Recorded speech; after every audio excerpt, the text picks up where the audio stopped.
موتا امام مالک کی شہرت جب پھیلی تو ہارون الرشید نے بغداد سے خط لکھا امام مالک کو کہ میں آپ سے درس حدیث لینا چاہتا ہوں، اور چونکہ میں یہاں بغداد میں ہوں اور میرا آنا تخت و تاج کی حرکت ہوگی، اس لیے اگر آپ تشریف لائیں تو کوئی مشکل نہیں ہوگا، تو میں اپنے شاہی محل میں آپ کے لیے، آپ کے خدام کے لیے اچھا انتظام کر دیتا ہوں، اور ان کی ضروریات کا پورا خیال رکھا جائے گا۔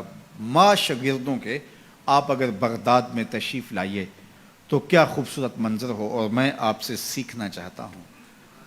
علامہ اقبال نے اس منظر کو بیان کیا کہ جب خط پہنچا امام مالک کو تو امام مالک نے خط پڑھا، آپ کے چہرے پر سرخ رنگت ظاہر ہوئی، اور آپ نے جواب میں لکھا، گفت مالک مصطفیٰ را چاکرم، نیز جو سودائے او اندر سرم۔ امام مالک بولے، ہارون رشید تو جانتا نہیں، جو جواب لکھا، ہارون رشید تو جانتا نہیں میں تو مصطفیٰ کریم کا نوکر ہوں، میرے سر میں کسی اور کا سودا نہیں سمایا ہوا۔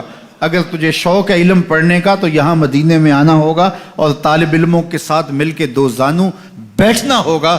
میں نبی کی حدیث لے کے تیرے دروازے پہ نہیں آ سکتا، نبی کی حدیث سیکھنے کے لیے تجھے میری چوکٹ پہ آنا پڑے گا۔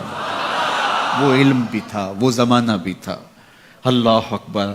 تو طالب علم لازمی نہیں ہے کہ کوئی مدون نصاب پڑھے یا وہ کوئی ٹائم ٹیبل کا پابند ہو تو وہ طالب علم کہلاتا ہے۔ اگر 8 دن کے بعد آپ آتے ہیں جمعۃ المبارک کے اس اجتماع میں، آپ نیت یہ کرتے ہیں کہ میں سیکھنے جا رہا ہوں، یہ میری ہفتہ روزہ کلاس ہے، مجھے کسی موضوع پہ کچھ آج سننا ہے، اس کو سیکھنا ہے، اس کو آگے پھیلانا ہے، اس پہ عمل کی کوشش کرنی ہے، تو آپ گھر سے چلتے ہیں اور سیکھتے ہیں، اور زندگی بھر آپ سیکھنے کے عزم میں رہتے ہیں۔ بوڑھے ہو گئے لیکن سیکھنے کا عزم کبھی بوڑھا نہیں ہوا۔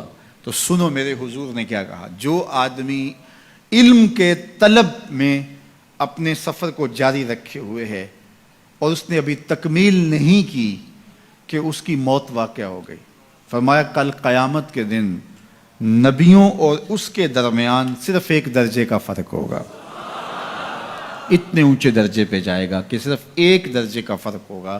یہ وہ شخص ہے جس نے علم دین کی طلب میں اپنی زندگی گزار دی۔ اور جب طالب علم گھر سے چلتا ہے، اللہ کے نوری فرشتے اس کے پاؤں تلے اپنے پر بچھاتے ہیں۔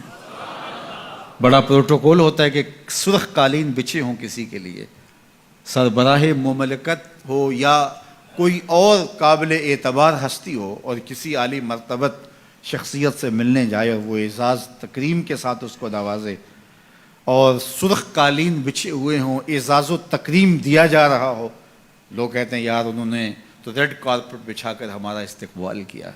برطانیہ میں یہ شاہی اعزاز ہے جو کسی کو دیا جاتا ہے۔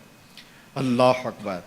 لیکن یہ کارپٹ جو بچھائے جاتے ہیں، یہ گھسے پٹے کئی لوگوں کے پاؤں تلے روندے ہوئے، چلو آپ ایران کے نئے قالین ہی سمجھ لیجئے، کوئی کتنے بچھائے گا، یہاں سے لے کے دروازے تک بچھا دے گا، چلو بائی پاس تک بچھا دے گا، کوئی کسی کے لیے 1 کلومیٹر 2 فرلانگ 10 کلومیٹر کتنے بچھائے گا، لیکن 2000 کلومیٹر سے چلا ہے طالب علم اللہ کے فرشتوں کے نوری پر، وہاں سے اس کے قدموں تلے بچھتے چلے آ رہے ہیں۔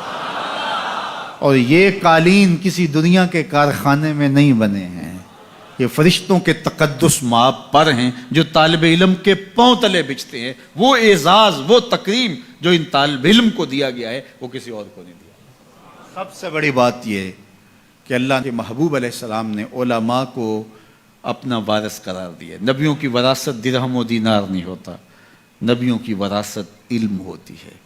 اس لیے علم طلب کرنے کی ہم ترغیب دی گئی، اور اس کے لیے ہمیں جتنی بھی محنت کرنا پڑے ہمیں اس کی ترغیب ہے، حتیٰ کہ ہمیں سنگلاخ پہاڑوں کا سفر کرنا پڑے، ہمیں سمندروں کو عبور کرنا پڑے، ہمیں صحراؤں کے کلیجے چیرنے پڑے، ہمیں چین پہنچنا پڑے، تو ہم وہاں سے بھی علم کشید کر کے لائیں گے۔